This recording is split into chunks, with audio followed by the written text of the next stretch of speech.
మీ మోకాల నొప్పులకు ఎటువంటి సర్జరీ లేకుండా ఎపియాన్ పెయిన్ క్లినిక్ అందిస్తున్న అత్యాధునిక చికిత్స. నమస్కారం డాక్టర్ రావు గారు. నమస్కారం అండి. 12 గంటల్లో 20 మైక్రో ఇయర్ సర్జరీస్ చేశారు.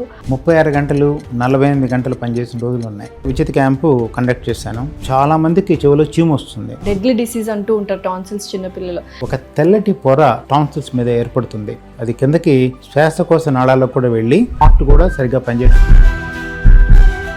ఈఎన్టీ అంటే చిన్న క్లినిక్ పెట్టుకుంటూ ఉంటారు. మల్టీ స్పెషాలిటీ హాస్పిటల్ పెట్టాలన్న ఆలోచన, అంత ధైర్యం అప్పట్లో ఎలా వచ్చింది? 10 రూపాయలు సంపాదించుకున్నాడు, చెవిలో చీము వస్తుంది, చెవిలో కర్ణబేరు లేదు, ఆపరేషన్ చేయాలి, ఆపరేషన్ నేను ఉచితంగా చేస్తాను, సో మీరు ఒప్పుకుంటే అది చేస్తాను సార్, లేకపోతే మీ ఇష్టం సార్ అన్న. ఒప్పుకోకపోవటం వల్ల అద్భుతమైన హాస్పిటల్ని సృష్టించాల్సి వచ్చింది. ఇయర్ బడ్స్, ఎయిర్ పాడ్స్ ఎక్కువ వాడుతూ ఉన్నారు.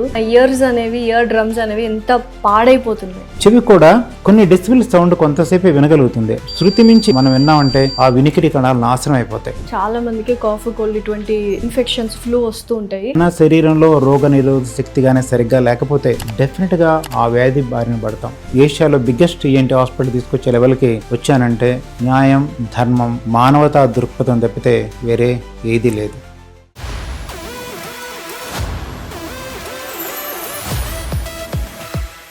ఎలా ఉన్నారు? Yeah fine, thank you. 12 గంటల్లో 20 మైక్రో ఇయర్ సర్జరీస్ చేశారు.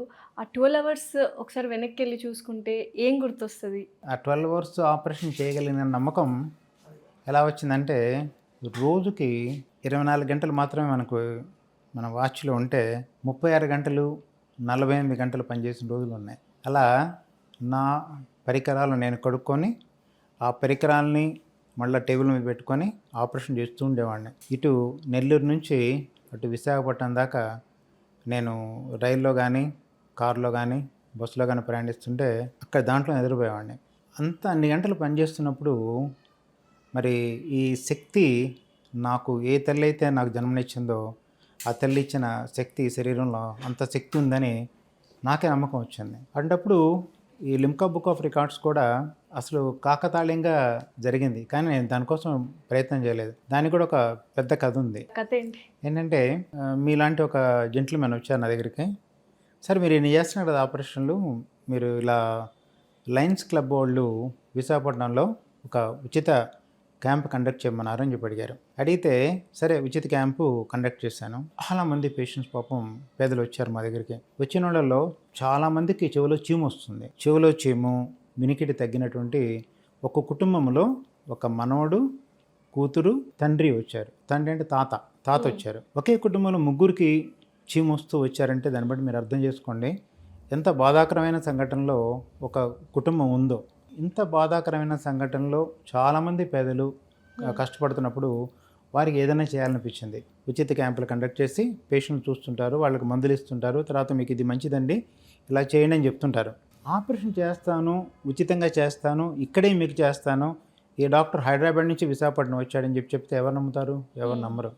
వాళ్ళు ఏమడిగారంటే ఇటువంటివి చాలా చూస్తామండి, ఫోటోలు తీసుకుంటారు, పేపర్లో ఎంచుకుంటారు, వెళ్ళిపోతారు, అంతే, మమ్మల్ని ఎవరు పట్టించుకుంటారండి అన్నారు. అంటే లేదండి అలా కాదు, ఇది నేను నిజంగా మీకు చేస్తాను ఆపరేషన్లు. హైదరాబాద్ డాక్టర్ విశాఖపట్నంలో ఉచితంగా ఎలా చేస్తారని అంటే నేను చేస్తానండి, దానికోసం వచ్చానని చెప్పాను అనమాట. దానికోసం కావాల్సిన ప్రణాళిక అంతా రాసుకోవడం జరిగిన తర్వాత ఒక 25 మందికి ఆపరేషన్ చేయాలని చెప్పి నేను నిర్ణయించుకున్నాను. మొట్టమొదటి ఆపరేషన్ అంతకుముందు పాత మేయర్ గారి కొడుకు, భార్య ఉన్నారు. ఎందుకమ్మా ఈ ఉచితమైంది అంటే తర్వాత చేస్తాను అన్న. కాదని నాకు దీంట్లోనే కావాలి, నా ఫస్ట్ ఆపరేషన్ నాకే చేయండి అన్నారు. అంటే ఎందుకు చెప్తున్నానంటే అటు బాగా ఉన్నవాళ్ళు వచ్చారు ఆపరేషన్ల కోసం, లేనివారు వచ్చారు, వారికి చేయాలి. సరే ఏమైందంటే ఈ లిమ్కా బుక్ ఆఫ్ రికార్డ్స్ దానికి ఒక డైరెక్టర్ ఎవరు ఉంటారు, వారు ఏమడిగారంటే ఒక్కరోజు పోస్ట్ పోన్ చేస్తే డాక్టర్ గారికి వెంటనే లిమ్కా బుక్ ఆఫ్ రికార్డ్స్లోకి ఎంటర్ చేస్తామండి డాక్టర్ గారిని అడిగారు. అడిగితే నేను చెప్పాను నాకు ఒకరోజు పోస్ట్ పోన్ చేయడం నాకు అబ్జెక్షన్ లేదు, కానీ ఒకటి గుర్తుపెట్టుకోండి, 20 కుటుంబాలు నా కోసం ఎదురు చూస్తూ ఉంటాయి. 20 కుటుంబాలు వాళ్ళు విశాఖపట్నం వాళ్ళు కావచ్చు, విశాఖపట్నం చుట్టుపక్కల నుంచి వచ్చిన వాళ్ళు కావచ్చు.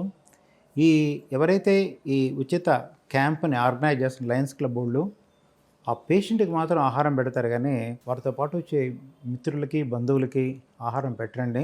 వారు రోజు పనిచేసుకొని డబ్బులు సంపాదించుకుంటామంటే ఆ డబ్బులు ఎలా సరిపోతుందండి? ఆహారం ఎక్కడి నుంచి వస్తుందండి? నేను దయచేసి నన్ను పోస్ట్పోన్ చేయమని మాత్రం అడగొద్దండి, నేను అదే రోజు ఆపరేషన్ చేస్తాను, మీరు ఎంటర్ చెప్పినా పర్వాలేదు అని చెప్పి అడిగాను. ఆవిడ ఆశ్చర్యపోయింది. నా జీవితంలో మొట్టమొదటిసారి ఒక్కరోజు పోస్ట్పోన్ చేయమంటే పోస్ట్పోన్ చేయను డాక్టర్ అని. సో నేను వదిలేస్తాను, చేసేసాను. అన్ని మీడియాస్లో వచ్చేసినాయి, టీవీ ఛానల్స్లో, న్యూస్ పేపర్స్లో భారీ ఎత్తున హెడ్డింగ్ పెట్టి. తర్వాత అక్కడ కమిషనర్ ఆఫ్ పోలీసు సాంబశివరావు గారు ఉన్నారు, అప్పట్లో చాలా పవర్ఫుల్ పోలీసు, వారు వచ్చి ఇనాగ్రేషన్ చేసేసాను.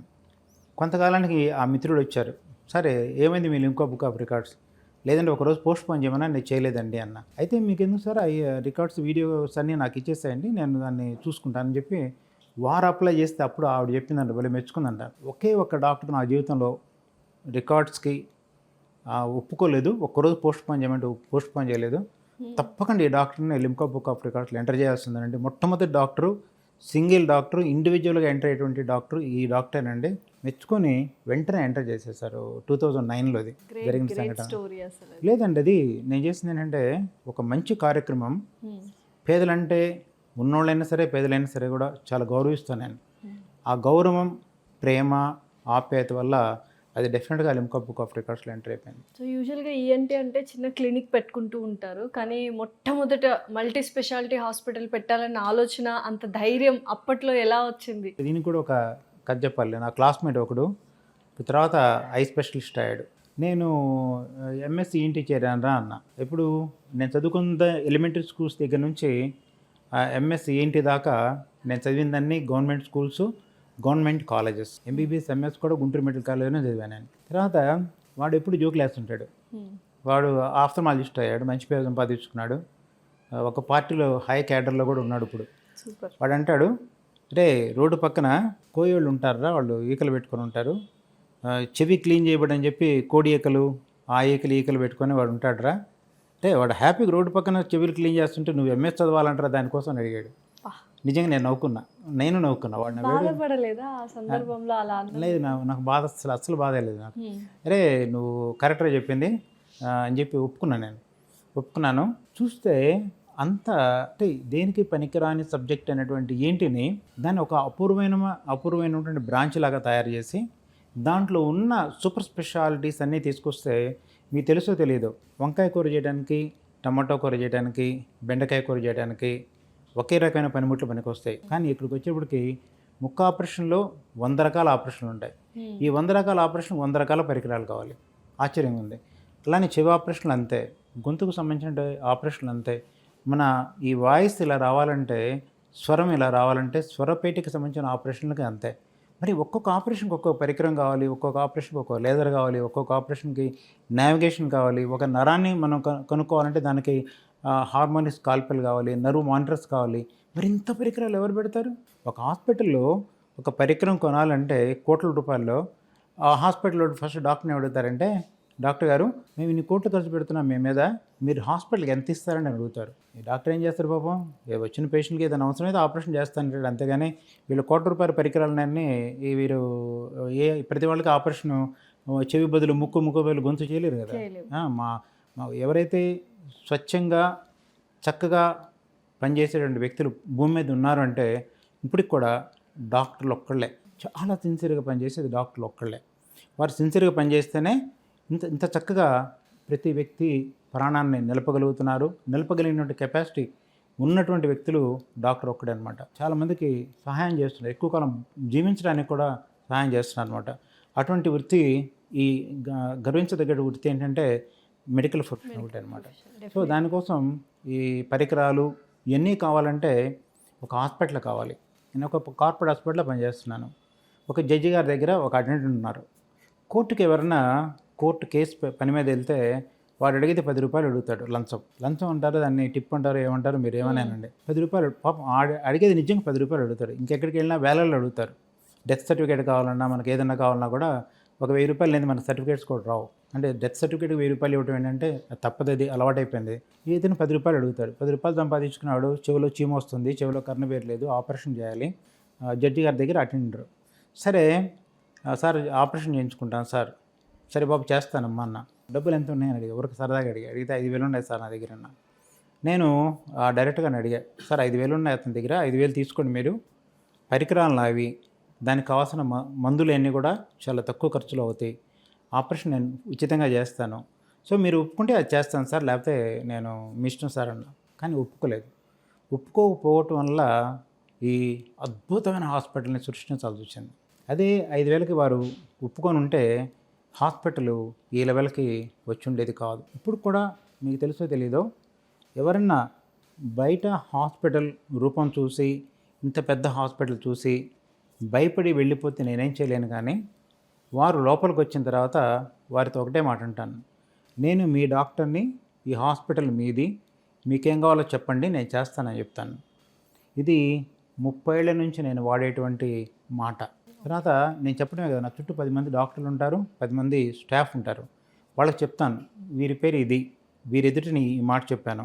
మా వాళ్ళు ఫీజు కానీ మిమ్మల్ని ఎక్కువ అడిగితే వీరికి చెప్పండి, డాక్టర్ ఇలా చెప్పారు నాకు, దయచేసి నాకు ఫీజు తగ్గించి తీసుకోండి, నేను ఇచ్చే ఫీజు ఇదే ఇస్తాను మీకు, దయచేసి మీరు ఆపరేషన్ చేయండి అని చెప్పి అడిగితే డాక్టర్ డెఫినెట్గా వాళ్ళు చెప్తారు నాకు వచ్చి, నేను డెఫినెట్గా ఆపరేషన్ చేసి వాళ్ళని చాలా సంతోషంగా పంపిస్తాను. ఇప్పటివరకు ఈఎన్టీ మల్టీ స్పెషాలిటీ హాస్పిటల్ ఇంత పెద్దగా ఎక్కడా లేదండి. నేను ఫస్ట్ ఎంటర్ అవగానే షాక్ అయిపోయాను. సార్ అశోక్ గారు ఈఎన్టీ హాస్పిటల్లో వెళ్తున్నాం ఇవాళ అనగానే చూసి నిజంగానే, అంటే అప్పుడు కనిపించింది నిజంగానే doctor Raj ENT multi speciality. Sir ఎలా ఉంది సార్ సక్సెస్ రేట్? ఇది సక్సెస్ అనేది దీనికి కూడా మొట్టమొదటి మీకు చెప్పేస్తాను. నేను elementary school Tanguturi Prakasam Pantulu school నేను ఒంగోలులో చదువుకున్నాను, ఎలిమెంటరీ స్కూల్. తర్వాత Pisapati Venkata Rangaiah school, PVR municipal high school, అది 10th క్లాస్ దాకా చదువుకున్నాను. తర్వాత ఇంటర్మీడియట్ సిఎస్ఆర్ శర్మ కాలేజ్ 1975 నుంచి 78 దాకా, 76 నుంచి 78 దాకా ఇంటర్మీడియట్ చదివాను. ఫస్ట్ అటెంప్ట్లో ఎంబీబీఎస్ సీట్ వచ్చింది గుంటూరు మెడికల్ కాలేజ్లో 1978. ఫస్ట్ అటెంప్ట్లో కొట్టేశాను. ఎంబీబీఎస్ ఎంఎస్ 2 అక్కడే చదివాను. నేను వచ్చింది చాలా చిన్న కుటుంబం నుంచి వచ్చాను. ఏంటంటే ఆ కుటుంబం ఈ దారపోగులన్నీ కూడా వాళ్ళు చేనేత నేసేటువంటి కుటుంబం నుంచి వచ్చాను నేను. ఎప్పుడైనా సెలవులకి మా నాన్నమ్మ దగ్గరికి వెళ్తే, చీరాలు వెళితే అక్కడ ఎన్ని మగ్గాలు ఉంటాయన్నమాట. అల్లరి చిల్లరి తిరగడం, అల్లరి చిల్లరి చిన్న వయసులో పరిగెత్తడమే కదా, అలా పరిగెట్టడం వల్లే ఇంత అద్భుతంగా ఉన్నాను నేను. 30 ఏళ్ల క్రితం పరిచయం పేషెంట్ కూడా ఇప్పుడు అడుగుతుంటారు, సార్ 30 ఏళ్ల క్రితం మీరు ఎలా ఉన్నారు, ఇప్పుడు అలానే ఉన్నారు, సీక్రెట్ ఏంటి అని అడుగుతుంటారు అనమాట. మా అమ్మ ఇచ్చిన పాలండి అని చెప్తుంటాను నేను.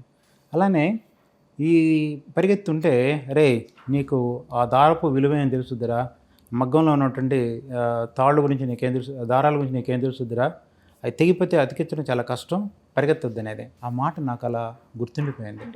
ఎంఎస్ ఈఎన్టీ చదివిన తర్వాత ఇంత అద్భుతమైన బ్రాంచ్, చెవి ముక్కు గొంతు, ఎంతో అద్భుతాలు సృష్టించాలనే ఉద్దేశంతో నేను ఎంఎస్సీ ఈఎన్టీ చదివాను. చదివిన తర్వాత ఏమీ నాకు రాదు, నాకు డిగ్రీ పేపర్ మీద ఇచ్చారు తప్పితే ఆపరేషన్ చేయడానికి నాకేమీ రాదు, ఏం చేయాలనిపించింది, నాకు చాలా బాధేసింది.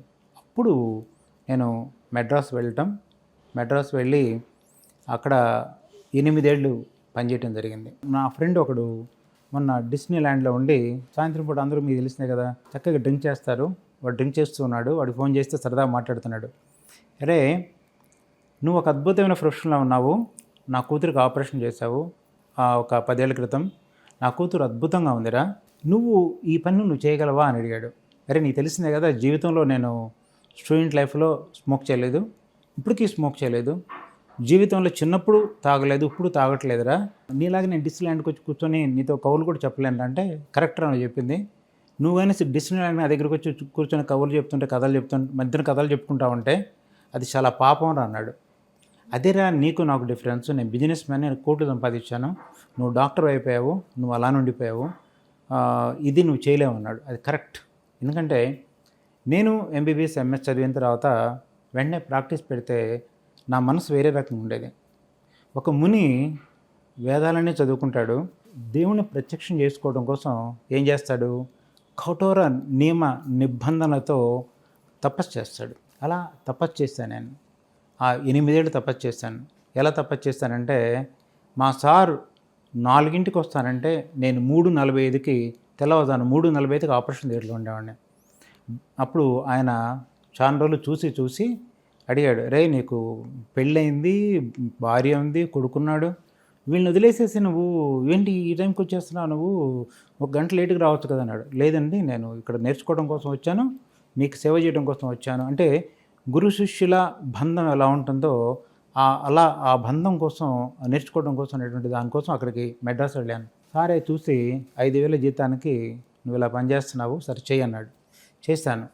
అక్కడ కూడా పరీక్ష పెట్టాడు. మళ్ళీ డబ్బులేమో నా దగ్గర ఉన్న డబ్బులు అయిపోతున్నాయి.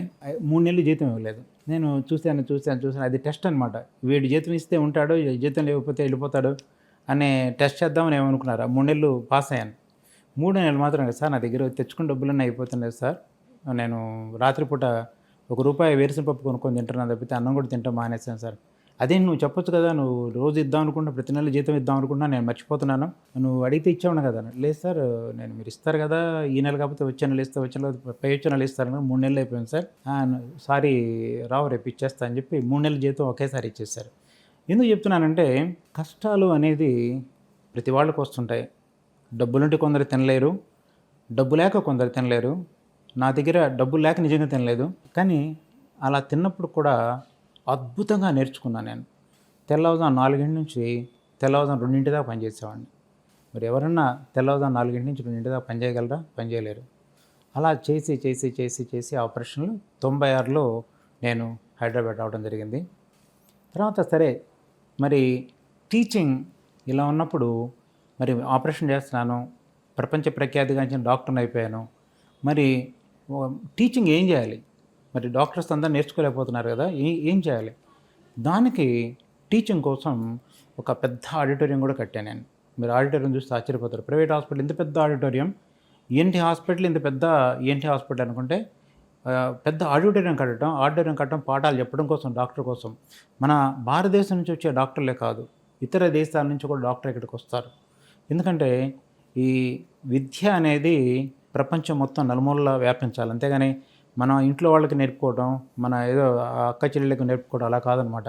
ప్రతి వ్యక్తి కూడా ఈఎన్టీ తీసుకున్న ప్రతి వ్యక్తి కూడా నైపుణ్యం సంపాదించుకోవాలి. ఆ నైపుణ్యం సంపాదించుకుంటే నేను వేల మందికి డాక్టర్కి ట్రైనింగ్ ఇవ్వగలుగుతాను.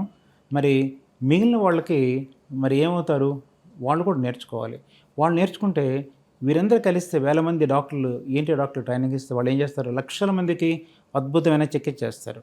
చాలామంది పేషెంట్లు మా దగ్గరికి వస్తుంటారు. వచ్చి ఏమండి మీకు ఈ ఒకళ్ళు చెవిలో కర్ణబేరి అసలు లేదండి, పూర్తిగా కర్ణబేరి పోయిందండి, దాదాపు 30 ఏళ్ళు 40 ఏళ్ళ నుంచి అంటే డాక్టర్ మీరు చాలా చక్కగా చెప్పారండి, అది కరెక్ట్, 40 ఏళ్ళ నుంచి నాకు సమస్య ఉందండి, నేను తిరిగానండి, దాదాపు 10 మంది డాక్టర్ దగ్గరికి వెళ్ళాను, వాళ్ళు మందులు రాసిస్తున్నారు, ఆ మందులు వేసుకున్నాను, చీము తగ్గుద్ది, మళ్ళీ 2 నెలలకు 3 నెలలకు మళ్ళీ చీము వస్తే మళ్ళీ అదే డాక్టర్ దగ్గరికి వెళ్తున్నాను, మళ్ళీ మందులు రాసిస్తున్నారు, మళ్ళీ చీము తగ్గుతుంది. ఒక్కసారి కూడా డాక్టర్ ఆపరేషన్ చెప్పలేదండి, మీరు చూడగానే ఆపరేషన్ చేయించుకోవాలని చెప్పారు. ఆ తర్వాత మళ్ళీ నన్ను తిట్టడం కాక నా కొడుకు కూడా చెప్తున్నారు, మీరు తీసుకొని వచ్చి ఉంటారు మీ నాన్నగారిని, లేకపోతే వారు వచ్చేవాళ్ళు కదంటే నా కొడుకు కూడా చెప్తున్నాడు, కరెక్ట్ నేనే తీసుకొచ్చాను సార్ మా నాన్నగారిని, నాన్నగారు భయపడతారన్న ఉద్దేశంతో నేను తీసుకొచ్చాను అని చెప్పి చెప్తుంటారు అనమాట. ఇటువంటి సంఘటనలు నా జీవితంలో ఎన్నో. మరి ఇటువంటి సమస్య ఉన్నప్పుడు మరి ఒక అద్భుతమైన హాస్పిటలు, అద్భుతమైన పరికరాలు, అద్భుతమైన సౌకర్యాలు ఉన్నటువంటి హాస్పిటల్ డెఫినెట్గా కావాలి కదా. అందుకని ఇంతటి మల్టీ స్పెషాలిటీ హాస్పిటల్ ఈఎన్టీ ద్వారా. ఈఎన్టీ సార్, అయితే యూజువల్గా ఇప్పుడు ఉన్న టెక్నాలజీ ప్రకారం ఇయర్ బడ్స్, ఎయిర్పాడ్స్ ఎక్కువ వాడుతూ ఉన్నారు. దానివల్ల అండ్ ఈవెంట్స్ అయితే ఇంకా హోరెత్తిన డీజే సౌండ్లని, దానివల్ల మన ఇయర్స్ అనేవి, ఇయర్ డ్రమ్స్ అనేవి ఎంత పాడైపోతున్నాయి. ఒకటి మీరు అడిగిన క్వశ్చన్లో చాలా సమాధానం లేదు. మొట్టమొదట మనం ఇయర్ బడ్ తీసుకుందాం. ఒక స్నేహితుడు వస్తానని చెప్తుంటాడు, చెప్తే ఆ స్నేహితుడి కోసం ఎదురు చూస్తుంటాడు. వాడు కార్ వేసుకెళ్ళొచ్చు, లేదా బైక్ వేసుకెళ్ళొచ్చు, బైక్ కీ ఉండొచ్చు, కార్ కీ ఉండొచ్చు.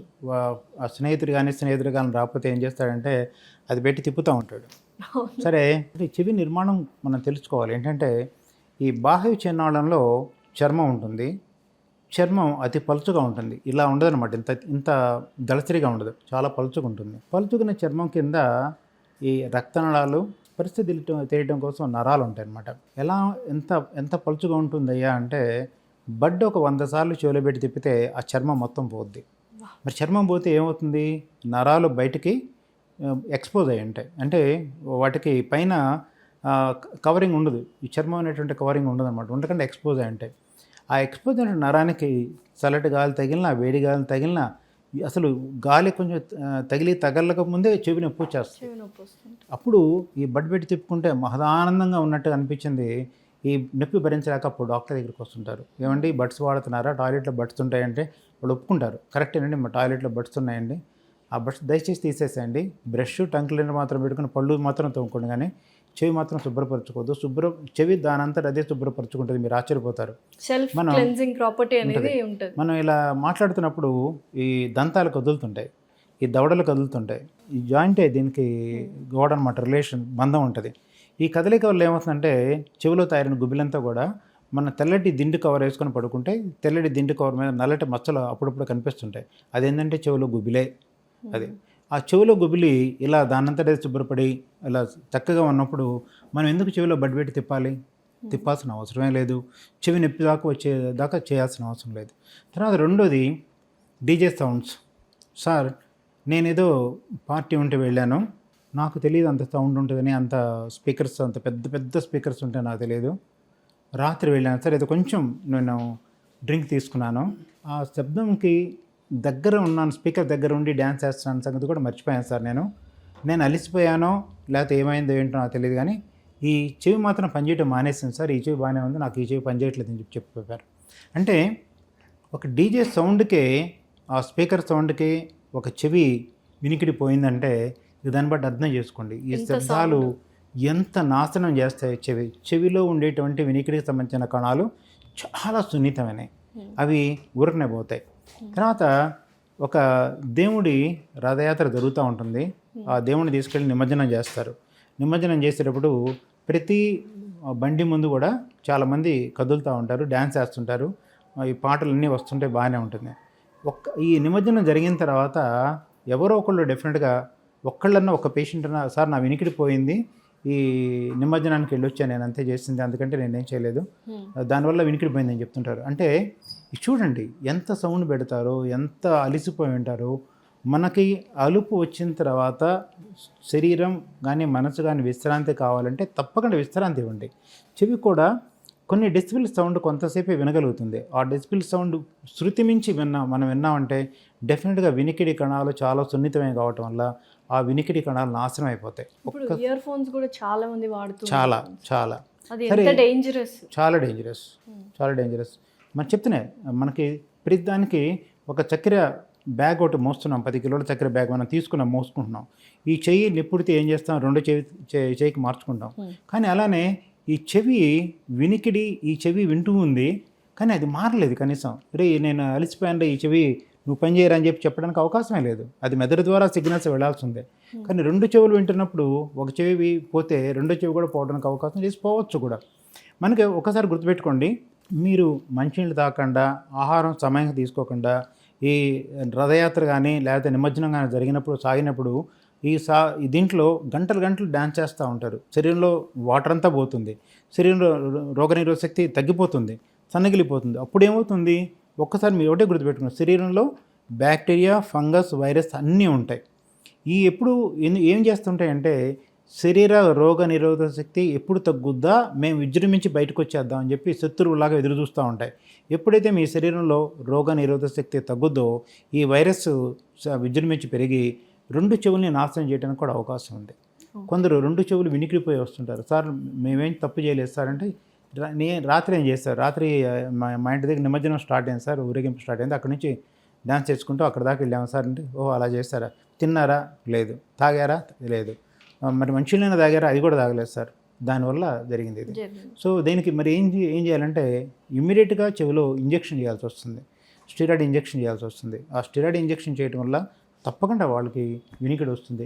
కానీ ఒకటే గుర్తుపెట్టుకోవాలి, ఎప్పుడైతే వినికిడి పోయిందో, వినికిడి పోయినప్పుడు వెంటనే వచ్చి డాక్టర్ని కలిసిన వాళ్ళకి మాత్రమే, అంటే ఈరోజు వినికిడి పోతే ఈరోజు వచ్చి కలిసిన వాళ్ళకి మాత్రమే వినికిడి తిరిగి వస్తుంది తప్పితే రెండో రోజు వస్తే ఒక 10%, 20% లెక్కన రోజు పెరిగే కొంది వినికిడి తిరిగి రావటం మళ్ళీ జరగదన్నమాట ఎప్పుడు కూడా.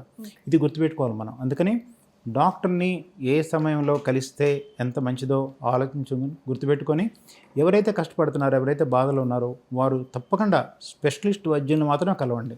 మీ దగ్గర ఉన్న వేరే డాక్టర్స్ని కలిస్తే వారి వల్ల మీకు ఈ స్పెషలిస్ట్ వైద్యం దొరకదు, మీకు ఇది అత్యవసరమైనటువంటి వైద్యం అనమాట, అది దొరకదు, దానివల్ల మీకు ఉపయోగం కూడా ఉండదు. సో ఇంకొకటి ఇప్పుడు చాలా ప్రధానమైన సమస్య ఏంటి అంటే చాలా సిల్లీ రీజన్స్కి వైఫ్ అండ్ హస్బెండ్ విడిపోతున్నారు, అందులో ఒకటి గురక అంటున్నారు. మీ దాకా కూడా వచ్చి ఉంటుంది ఇది. బట్ ఏంటి సార్ ఎందుకు గురక వస్తుంది? అంటే మనకు పొట్ట ఎక్కువ ఉండడం వల్ల, లేకపోతే నోస్లో ఏదో సంథింగ్ రైనోప్లాస్టిక్ అని ఇలా చేసుకోకుండా ఉండడం వల్ల, ఎక్కువగా డీవియేటెడ్ నాసల్ సెప్టమ్ ఉండడం వల్ల కూడా వస్తుంది అని విన్నాను. ఏంటి సార్ అసలు ప్రధాన కారణం ఏంటి?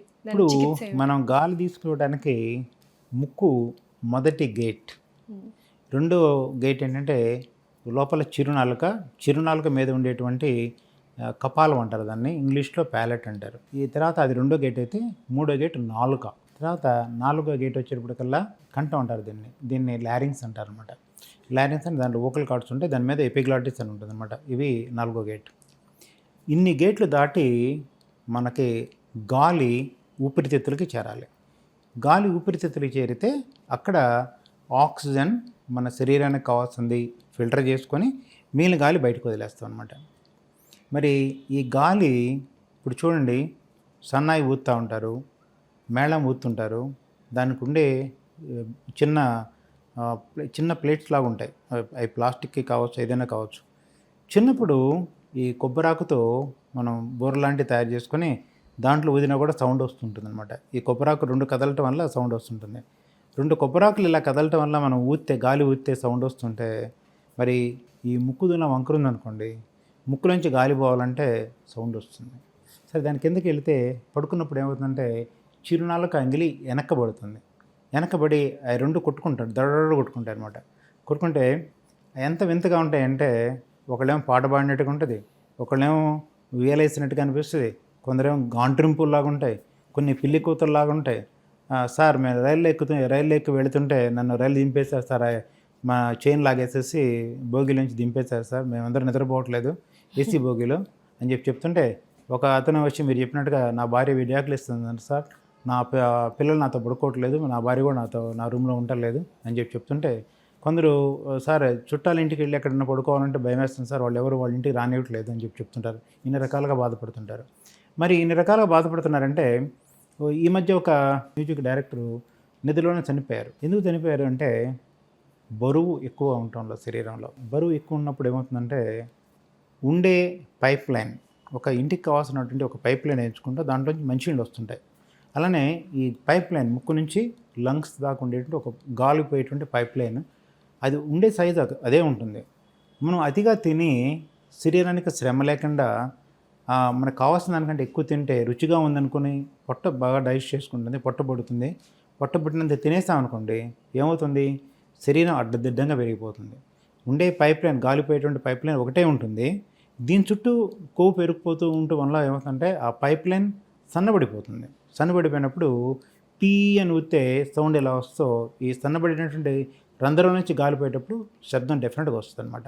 అలా వచ్చేటువంటి శబ్దమే ఈ గురక శబ్దం వస్తుందండి. చాలామంది చెడుగుతుంటారు, ఏముంది డాక్టర్ గారు, మా తాతగారు గురక పెట్టారు, మా నాన్న గురక పెట్టాడు, నేను గురక పెడుతున్నా, ఏముందండి గురక గురించి పెద్ద కష్టం, ఏదో తప్పులాగా చెప్తున్నారు ఏంటండి అని చెప్పి డేంజరస్ కదండి, చాలా డేంజరస్. ఈరోజే వచ్చినటువంటి ఒక పేషెంట్ వాళ్ళ నాన్నతో వచ్చాడనమాట. జనవరిలో ఒకసారి చూపించుకున్నారు, ఇప్పుడు మళ్ళీ ఈరోజు వచ్చారు. ఏంటి లాస్ట్ టైం మీరు వచ్చారు మీ అబ్బాయిని చూసినప్పుడు అంటే, రాలేదండి సార్. ఏంటి బాబు ఏం కష్టపడుతున్నాడు చెప్పండి అంటే, ఏం కష్టపడుతున్నాడు డాక్టర్ గారు, నేను పక్కన పడుకుంటా, నాకు నిద్ర సరిగ్గా ఉండదు, వాడు మధ్యరాత్రులు ఉలికిపాటుతో లేస్తున్నాడు సార్, ఏంటి ఇది అంటే, ఏమీ లేదంటే అప్పుడు దాకా గాలి తీసుకోవడం వల్ల బాగానే ఉన్నాడు, గాలి తీసుకోవడం మర్చిపోయినప్పుడు ఏమవుతుందంటే, మరి కార్బన్ డైఆక్సైడ్ ఎందుకు పెరిగిపోతుందంటే, ఆక్సిజన్ లేని చోట కార్బన్ డైఆక్సైడ్ పెరిగిపోతుంది. అది మెదడులో ఈ కార్బన్ డైఆక్సైడ్ చాలా వింత ప్రవర్తన ఉంటుంది మెదడులో. ఏంటంటే, ఈ కార్బన్ డైఆక్సైడ్ మెదడులో ఒక సెంటర్ని స్టిమ్యులేట్ చేస్తుంది. అరే గాడిదని నిద్రపోతున్నావు నువ్వు గాలి తీసుకోకుండా, నేను పెరిగిపోయాను, కార్బన్ డైఆక్సైడ్ పెరిగిపోయానని చెప్పి మెదడులో సెంటర్ స్టిమ్యులేట్ కాగానే అంటాడు అనమాట. అనగానే టక్కని చాలా ఎక్కువ గాలి లోపలికి వెళ్ళిపోతుంది. ఆ ఉలికిపాటు, నిద్రాభంగం, నిద్రపోలేకపోవటం సరిపోతే పోయింది. ఇది సార్ వాడు ఎప్పుడైతే ఆ ఆక్సిజన్ దొరక్క ఏమో నాకు తెలీదు, ఉలికిపాటుతో లేస్తున్నాడు ఇందులోంచి, నేను చూసి భయపడిపోతున్నా సార్, మా వాడు బ్రతికుంటాడో చచ్చిపోతాడో భయం వేస్తుంది సార్ అని చెప్పి అంటాడు. ఆయన 70 ఏళ్ల తండ్రి. సో ఇది ఒక రకమైన సంఘటన అయితే. తర్వాత ఇతను ఆఫీసులో ఉద్యోగం చేస్తుంటాడు. ఉద్యోగం చేస్తే ఒక ప్యూన్ పాపం రోజు టైంకి టీ ఇద్దామని చెప్పి వెళ్తుంటాడు. టీ ఇద్దామని వెళ్ళినప్పుడు నిద్రపోతాను ఉంటాడు. సార్ మీరేంటి సార్ ఎప్పుడు వచ్చినా నేను టీ ఇద్దామని, సార్ టీవీ లేదురా టైం కంటే, ఏమి ఇస్తాను సార్, నేను ఉదయం నుంచి చూస్తాను, నిద్రపోతూనే ఉన్నారు, టీవీ వేడి చేస్తాం తీసుకురావడం, నేను మళ్ళీ వేడి ఆరిపోయింది మళ్ళీ తీసుకెళ్ళటం, మళ్ళీ వేడి చేయడం తీసుకురావడం, మీరు కుర్చీలో కూర్చొని నిద్రపోతున్నారు సార్. అరే అంత నిద్రపోయాను నేను, టైం చూసుకోండి సార్ ఎంత అయిందని. వాడు చూసుకొని ఆశ్చర్యపోతాడు. ఎందుకు రాత్రంతా నిద్రపోని వ్యక్తి పగల ఆఫీస్కి వెళ్ళి పాపం కుర్చీలో కూర్చొని ఏసీలో హ్యాపీగా నిద్రపోతున్నాడు. ఇది ఇంకొక ప్రాబ్లం. సార్ నేను డ్రైవింగ్ చేస్తున్నాను, నేను బాగా ఎలక్ట్రిక్ ఉన్నాను సార్, ఎలక్ట్రిక్ ఉంటే కారు అద్భుతమైన కారు సార్, 50 లక్షలు పెట్టుకున్నాను నేను, ఏమైందో తెలియదు సార్, నేను చూస్తే నా కారు తుక్కు అయిపోయింది, అవతల కారు ఇంకా తుక్కు అయింది సార్, దాంట్లో వాళ్ళు చచ్చిపోయారు, నేను బాగానే ఉన్నాను సార్ అన్నాడు. ఏమైందంటే నాకు అసలు ఏమైంది తెలియదు సార్, నేను బాగున్నాను, నాకేం కాలేదు సార్ అన్నాడు. ఏమైందంటే నిద్రపోయాడు. చెప్తుంటారు వచ్చి, సార్ నేను స్కూటర్ డ్రైవ్ చేస్తున్నా, కార్ డ్రైవ్ చేస్తున్నా కూడా నిద్ర వచ్చి నాకు తెలియక నిద్రపోతున్నాను సార్, ఎవరిని గుర్తుని భయం వేస్తుంది సార్ అని చెప్పేవాళ్ళు అయితే ఇలా యాక్సిడెంట్ చేసి వచ్చేవాళ్ళు కూడా ఉంటారు అనమాట. అంటే ఆక్సిజన్ మెదడుకి అందకపోతే, మెదడు పనిచేయటం మానేస్తే, మన డ్రైవింగ్ చేస్తున్నామా, ఆ సీట్లో కదిలేటువంటి కారులో కానీ కదిలేటువంటి స్కూటర్ మీద కానీ మనం కూర్చొని ఉన్నామా, నిద్రపోతున్నామా అన్నది తెలియదు. తెలియకుండా ఎన్ని యాక్సిడెంట్స్ అవుతాయో చూడండి మరి. అందుకని గురకే కదని అశ్రద్ధ చేయకండి. ఇది స్లీప్ యాప్నియా సిండ్రోమ్ అంటారు. ఏంటంటే ఆక్సిజన్ అందక ఆక్సిజన్ కోసం శరీరం అంతా ప్రాకులాడుద్ది అనమాట. దాన్ని స్లీప్ యాప్నియా సిండ్రోమ్ అంటారు అనమాట. దయచేసి గురకను అశ్రద్ధ చేసి ఈ స్లీప్ యాప్నియా సిండ్రోమ్లోకి అడుగుపెట్టి శరీరానికి ఆక్సిజన్ తగ్గించి మీ శరీరంలో ఉండాల్సిన చురుకుదనాన్ని తగ్గించుకోవద్దు. అది పెద్దలైతే, పెళ్ళైన వాళ్ళైతే డైవర్స్ దాకా పోవద్దు, డ్రైవింగ్ చేసే వాళ్ళైతే యాక్సిడెంట్స్ దాకా పోవద్దు. ఒక మ్యూజిక్ డైరెక్టర్, లావుగా ఉన్నటువంటి మ్యూజిక్ డైరెక్టర్ రాత్రి పార్టీకి వెళ్ళి వచ్చి తాగి సోఫాలో కూర్చున్నట్టు నిద్రపోయినట్టుగా పర్మనెంట్ నిద్రలోకి వెళ్ళిపోయాడంటే, చావులోకి ఎంటర్ అయ్యారంటే కారణం ఈ గురక అనమాట. అది గుర్తుపెట్టుకోండి. ఇటువంటి సమస్యల్ని హార్ట్ అటాక్, గురక వల్ల ఆక్సిజన్ తగ్గితే హార్ట్ కూడా సరిగ్గా పనిచేయడం మానేస్తుంది అనమాట. హార్ట్ అటాక్ దాకా పోవద్దు. ముందుగానే మీరు వ్యాయామం చేయండి, తగినంత ఆహారం మాత్రమే తీసుకోండి, మీరు చేసేటువంటి పనికి తగ్గట్టుగా ఆహారం తీసుకోండి. అలా మీరు చేసిన ఉద్యోగానికి తగ్గట్టుగా జీతం వస్తుందని చెప్పి అనుకుంటారో, ఎలా అనుకుంటారో, ఆహారం కూడా ఈ ఉద్యోగం చేస్తే జీతం వస్తుంది చూసారో అటువంటిదే. శరీరానికి ఎంత ఆహారం కావాలో అంత ఆహారమే తీసుకోవాలి, కానీ దాని మించి ఆహారం తీసుకోకండి. తీసుకోవడం వల్ల శరీరం పెరిగిపోయి గురక్కి దారి తీస్తుంది. గురక కాస్త స్లీప్ యాప్నియాగా మారుతుంది. యూజువల్గా వెదర్ చేంజ్ అయినప్పుడల్లా కూడా చాలామందికి కాఫ్, కోల్డ్ ఇటువంటి చిన్న ఇన్ఫెక్షన్స్, ఫ్లూ వస్తూ ఉంటాయి. వాటికి ఏం చేస్తారంటే చాలామంది అజిత్రోమైసిన్ కానీ, ఈ కైండ్ ఆఫ్ సిట్రిజిన్ కానీ యాంటీబయాటిక్స్ తీసుకుంటూ ఉంటారు. అది ఓకేనా, లేకపోతే మనకు ఒక 7 days 8 days కొంచెం మంచి ఆహారం తీసుకొని కోల్డ్ వస్తువుల జోలికి వెళ్ళకపోతే దానంటే తగ్గడం మంచిది అంటారు? తర్వాత ఇది మంచి చెడు అని కాదు, ఉచితంగా అంటే ప్రిస్క్రిప్షన్ లేకుండా ఒక మెడికల్ షాప్కి వెళ్ళి ట్యాబ్లెట్ అడిగితే ఈ మెడికల్ షాప్ యజమాని డాక్టర్ లాగా ఫీల్ అయిపోయి నన్ను అడిగాడు రా అని చెప్పే ఉద్దేశంతో వాడికి తెలిసిన ట్యాబ్లెట్స్ అని ఇచ్చేస్తాడు. ఏంటి ఒక్కో ట్యాబ్లెట్ ఇస్తాడు. ఒక్కో ట్యాబ్లెట్ ఇస్తే ఈ మహానుభావుడు ఇంటికి వెళ్తాడు, చక్కగా తింటాడు, వేసేసుకుంటాడు, మరుసటికి తగ్గినట్టు అనిపిస్తుంది. ఇది ఒక రకమైన వైద్యం అయితే, ఇంట్లో మరి పురాతనమైన ఆయుర్వేద వైద్యం ఉంది. ఏంటంటే జలుబు చేసిందా, ఇది చక్కగా ఎముకల సూప్ పెట్టుకొని తాగురా బ్రహ్మాండంగా ఉంటుంది, లేదా సూప్ తీసుకొని తాగురా చాలా బాగుంటుంది అంటారు. అదొక రకమైన వైద్యం అయితే, నీళ్లు బాగా కాసి దాంట్లో పసుపు వేసి ఆవిరి పీల్చుకోరా బాబు, రోజు 2 సార్లు 3 సార్లు చేయమ్మా, తర్వాత గోరువెచ్చని ఉప్పు నీళ్ళు తీసుకుని కుక్కిలించి వీరా అంటారు. అది ఇంకొక రకమైన వైద్యం. వీటిని మూడిట్లో చూసుకుంటే ఈ ఎముకల సూప్ పాయ అంటారు, అది తీసుకోవడం శరీరానికి మంచిదే. నీళ్లు కాస్త దాంట్లో విక్స్, అమృతాంజనం కానీ, లేకపోతే విక్స్ కానీ, లేకపోతే పసుపు కానీ వేసుకొని, పసుపు పొడి కానీ వేసి ఆవిరి పీల్చుకోవడం కూడా మంచిదే. గోరువెచ్చని ఉప్పు నీళ్ళు కుక్కించడం కూడా చాలా మంచిదే. కానీ ఒక మెడికల్ షాప్కి వెళ్ళి వాళ్ళు ఇచ్చేటువంటి ట్యాబ్లెట్స్, ఇచ్చినటువంటి 3-4 ట్యాబ్లెట్స్లో డెఫినెట్గా ఈ స్టెరాయిడ్ అనేది డెఫినెట్గా ఉంటుంది. ఈ స్టెరాయిడ్ శరీరం మీద డెఫినెట్గా చెడు ప్రభావం చూపిస్తుంది. ఏదో ఒక్క డోస్ తీసుకోవటం వల్ల అదేమి కాదు, కానీ ఇలా చేయటం వల్ల మీరు ఒక యాంటీబయాటిక్ను పదం వాడారు, యాంటీబయాటిక్ ఒక ట్యాబ్లెట్ తీసేసుకొని వాడుకొని ఆపేస్తే అది శరీరానికి మళ్ళీ పనిచేయదు. అందుకని యాంటీబయాటిక్ ఒక డోస్ ఉంటుంది. ఆ డోస్ ప్రకారం ఒక బాగా నైపుణ్యమైనటువంటి డాక్టర్ల ప్రిస్క్రిప్షన్ ద్వారా మాత్రం తీసుకోవాలన్నమాట. ఇలా చేయకూడదు. తర్వాత ఇంకొక మంచి విషయం ఏంటంటే, మీరు అడిగింది ఈ వర్షాకాలం, చలికాలం ఈ జలుబు, దగ్గు ఎందుకు ఎక్కువ వస్తుందని ఒక విషయం అడిగారు. ఏమవుతుందంటే ఈ వాతావరణం చల్లబడిన తర్వాత ఈ గాలిలో ఉండేటువంటి ఈ వైరస్, బ్యాక్టీరియా, ఫంగస్ ఎక్కువగా పెరుగుతున్నాయి. ఎలా మనం మాట్లాడేటప్పుడు మనకు తెలియకుండా సన్నటి తుప్పర పడుతుంది. ఒక్కసారి ఫ్రెండ్స్ అందరు కలిసి మాట్లాడుకుంటే, రే వాడిది ఎదురుగా వెళ్ళగాకరా, వాడు తుప్పురోడు రా అంటాడు. ఏంటి వాడు తుప్పురోడు ఏంటి, వాడు మంచోడే కదా, వాడి పేరు అసలు వెంకట్రావు కదా, లేకపోతే సుబ్బారావు, వాడు తుప్పురోడు ఏంటంటే, ఏం లేదురా వాడు మాట్లాడుతుంటే తుప్పరు వచ్చి పడుతుంటుంది, నీ మీద జాగ్రత్త, కొంచెం దూరంగా ఉండరా అని చెప్తుంటారు. మనకి కనిపించే తుప్పర్లు అలా పడుతుంటే కనిపించకుండా నోట్లోంచి తుప్పర్లు వస్తూ ఉంటాయి అన్నమాట. ఈ తుప్పర్లు వచ్చినటువంటి తుప్పర్లో ప్రతి ఒక్క శరీరంలో ఉన్నటువంటి బ్యాక్టీరియా, ఫంగస్, ఈ వైరస్ కూడా ఈ తుప్పర్ల నుంచి బయటకు వస్తుంది అనమాట. దాన్ని డ్రాప్లెట్ ఇన్ఫెక్షన్ అంటారు అనమాట. ఈ డ్రాప్లెట్ ఇన్ఫెక్షన్ అనేది ఈ బ్యాక్టీరియా, వైరస్, ఫంగస్ని క్యారీ చేసి ఈ గాల్లో అంతా వ్యాపించి ఎవరైతే ఈ వ్యక్తి ఇక్కడ ఎక్కడైతే తుమ్మాడో, దగ్గాడో, ఆ వ్యక్తి ఉన్నటువంటి కాసేపు ఉండి వెళ్ళిపోయిన దగ్గర నుంచి చూస్తే అక్కడంతా వ్యాపించి ఉంటుంది అనమాట. మనం అలా వెళుతూ ఆ గాలి కొంచెం పీల్చుకున్నామంటే మన శరీరంలోకి ఎంటర్ అవుతుంది. మన శరీరంలో రోగ నిరోధక శక్తి కానీ సరిగ్గా ఉంటే ఏమీ కాదు, సరిగ్గా లేకపోతే డెఫినెట్గా ఆ వ్యాధి బారిన పడతాం. మనకి కరోనా చాలా మంచి పాఠాలు చెప్పింది, అది గుర్తుపెట్టుకోండి. షేక్ హ్యాండ్ ఇవ్వటం మానేసేయండి. మన సాంప్రదాయం నమస్కారం. సో నమస్కారంతో మీరు దీన్ని తప్పించుకోవచ్చు. షేక్ హ్యాండ్ ఇవ్వటం వల్ల చాలా జబ్బులు మనకి ఆ వ్యక్తి నుంచి మనకి రావటం జరుగుతూ ఉంటుంది. సో ఇవన్నీ గుర్తుపెట్టుకొని ఈ జాగ్రత్తలు తీసుకుంటే ఇటువంటి చిన్న సమస్యల నుంచి కూడా మనం బయటపడవచ్చు. సార్, చిన్నపిల్లలకి చాలామందికి టాన్సిల్స్ వస్తూ ఉంటాయి. పాపం వాళ్ళకి తెలియక మనం అవాయిడ్ చేస్తుంటాం, ఐస్ క్రీమ్స్ తీసుకోకూడదు అది ఇదని. ఎందుకు అసలు చిన్నపిల్లలకి ఒక 2 years, 3 years, 5 years వరకు టాన్సిల్స్తో బాగా బాధపడుతూ ఉంటారు. కొన్నిసార్లు ఊపిరి అందక చనిపోయే సిచ్యువేషన్స్ కూడా చాలా వరకు చూస్తుంటాము. డెడ్లీ డిసీజ్ అంటూ ఉంటారు టాన్సిల్స్ చిన్నపిల్లలు.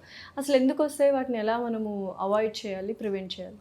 టాన్సిల్స్ కలుగు చేసే క్రిములు చాలా రకమైన క్రిములు ఉన్నాయి.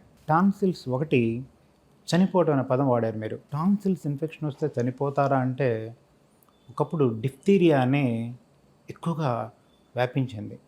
ఈ డిఫ్తీరియా వల్ల ఒక తెల్లటి పొర టాన్సిల్స్ మీద ఏర్పడుతుంది. ఈ పొర టాన్సిల్స్ మీద ఏర్పడేసేసి అక్కడే ఉండిపోతే బాగానే ఉంటుంది. అది కిందకి శ్వాసకోశ నాళాలకు కూడా వెళ్ళి శ్వాస తీసుకోవడం చాలా ఇబ్బంది అయ్యి హార్ట్ ఎఫెక్ట్ అయ్యి హార్ట్ కూడా సరిగ్గా పనిచేయడం మానేయటం వల్ల ఈ చనిపోవటం అంటూ జరుగుతుంది. తర్వాత ఇది ప్రమాదకరం అయితే, రెండవది చీమగడ్డ.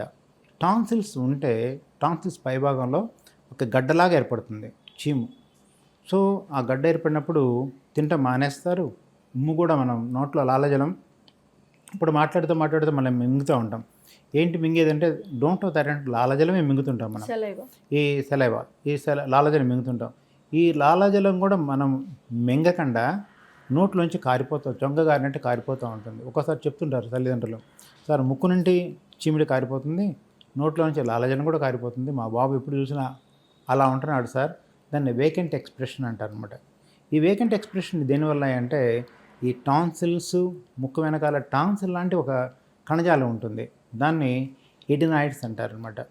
ఈ టాన్సిల్స్, ఎడినాయిడ్స్ ఈ రెంటి వలన మనకి గాలి తీసుకోవడం చాలా కష్టం అవుతుంది. కష్టమయ్యి ముక్కులోంచి కారటం, తర్వాత నోట్లోంచి కూడా చొంగ కారటం జరుగుతూ ఉంటుంది. వాళ్ళు గురక కూడా పెడుతుంటారు అనమాట. గురక రావడం, చిన్నపిల్లలకు గురక రావడం ఏంటంటే అంటే మీరు ఆశ్చర్యపడవచ్చు అనమాట. ఈ చిన్నపిల్లలకు గురక రావడానికి కారణం టాన్సిల్స్, ఎడినాయిడ్స్ అనమాట. తర్వాత ఇక టాన్సిల్స్ ఇన్ఫెక్షన్. మరి ముక్కు గాలి రావట్లేదు, ముక్కు వెనకాల ఈ టాన్సిల్ అంటే కణజాలం ఉంది, దాన్ని ఎడినాయిడ్స్ అని చెప్పి అంటున్నాం. ముక్కు దుల వంకర ఉంది, ముక్కు వెనకాల ఈ కణజాలం ఎడినాయిడ్స్ ఉన్నాయి. మరి ముక్కును మూసేస్తే ఏం చేస్తారు పిల్లలు? నోరు తెరిచి గాలి తీసుకుంటారు. నోరు తెరిచి గాలి తీసుకోవడం వల్ల మరి టాన్సిల్స్ డెఫినెట్గా వ్యాధిగ్రస్తం అవుతాయి. సరే, టాన్సిల్స్ వ్యాధిగ్రస్తమే కాకుండా టాన్సిలైటిస్ నేరుగా ఇలా నోటితో గాలి తీసుకోవడం వల్ల రావడం కాకుండా మీరు ఐస్ క్రీమ్స్, కూల్ డ్రింక్స్ అనే పదం వాడారు. చిన్న పిల్లలే కాదు, ఐస్ క్రీమ్స్ తిన్నవాళ్ళు. మరి మొన్న ఒక స్టాటిస్టిక్స్ ఏం చెప్తుందంటే, మోస్ట్ అన్హైజీనిక్ ఫుడ్ దొరికేటువంటి స్థలం ఏదయ్యా అంటే అది హైదరాబాద్ అని చెప్పి రాశారు. మరి టీవీ ఛానల్స్లో వచ్చింది రాదో నాకు తెలియదు. మరి పేపర్లో రాస్తే పేపర్ ఎంతమంది చదువుతారు? చదువుకున్న వాళ్ళు కూడా చాలా తక్కువ మంది పేపర్ చదివేది. సో మరి మీరు ఎలా చదివారు డాక్టర్ గారు అంటే, ఆ పేపర్లో నేను చదివాను కాబట్టి నాకు గుర్తుంది, చెప్తున్నాను మీకు నేను. మరి ఒక స్టాటిస్టిక్స్ ఇలా చెప్పిందంటే, రోడ్డు పక్కన అతిగా దొరికేది ఏంటయ్యా అంటే అక్కడక్కడ తయారు చేసేటువంటి తినుబండారాలే దొరుకుతాయి. వాడు రుచిగా ఇస్తే చాలు, కానీ వాడు ఏ నీళ్లు వాడుతున్నాడు, ఎటువంటి చేతులతో పెడుతున్నాడు, మరి దుమ్ము ధూళి రోడ్డు పక్కన ఉంటే పోయేటువంటి కార్లు, బస్సులు ఆ ధూళంతా దీని మీద పడుతుందా లేదా ఇవన్నీ ఆలోచించే టైం ఉండదు. ఆకలేసింది, రోడ్డు పక్కన కొనుక్కున్నాం, తినేసాం. ఇది మరి ఇటువంటి అన్హైజీనిక్ ఫుడ్ తీసుకున్నప్పుడు టాన్సిల్స్ వ్యాధిగ్రస్తం అవుతాయి. చిన్నపిల్లల వ్యాధిగ్రస్తం అవటమే కాదు, పెద్దలు కూడా టాన్సిల్స్ ఇన్ఫెక్షన్ వల్ల తినలేక నానా ఇబ్బందులు పడి కష్టంగా వచ్చి మా దగ్గరికి వస్తే ఫస్ట్ మొట్టమొదటి ప్రశ్న నేను ఏమడుగుతానంటే, నిన్న కానీ మొన్న కానీ లేకపోతే వారం లోపల కానీ ఐస్ క్రీమ్స్ ఏమైనా తిన్నారా? సార్ నిజంగా తిన్నాను సార్, పార్టీకి వెళితే అక్కడ ఐస్ క్రీమ్స్ పెట్టారు, తినేసాను సార్ నేను. దాంతో నాకు 5 days అయింది సార్, టాన్సిల్స్ వాచి ఇబ్బంది పడుతున్నాను సార్, అసలు ఏం తినలేకపోతున్నాను, ఏ పని చేయలేకపోతున్నాను, మనిషిని కూడా తాగలేకపోతున్నాను సార్ అని చెప్పి వస్తారనమాట. మరి ఇటువంటి ఎన్ని సంఘటనలు గుర్తుపెట్టుకొని మనం తినేటప్పుడు కొంచెం జాగ్రత్తలు తీసుకుంటే, తర్వాత నోటితో గాలి తీసుకోవడం కూడా మంచిది కాదు. ముక్కులో కొన్ని ఫిల్టర్స్ ఉంటాయి. ముక్కు చేయాల్సిన పని ముక్కే చేయాలి, నోరు చేయాల్సిన పని నోరే చేయాలి. మీరు చెవి ముక్కు గొంతు డాక్టర్ని కలిస్తే దానికి కావాల్సిన చికిత్స తీసుకుంటే ముక్కు చేసే పని ముక్కు చేసేట్టుగా చేస్తారు, నోరు చేసే పని నోరు చేసేట్టుగా చేస్తారు.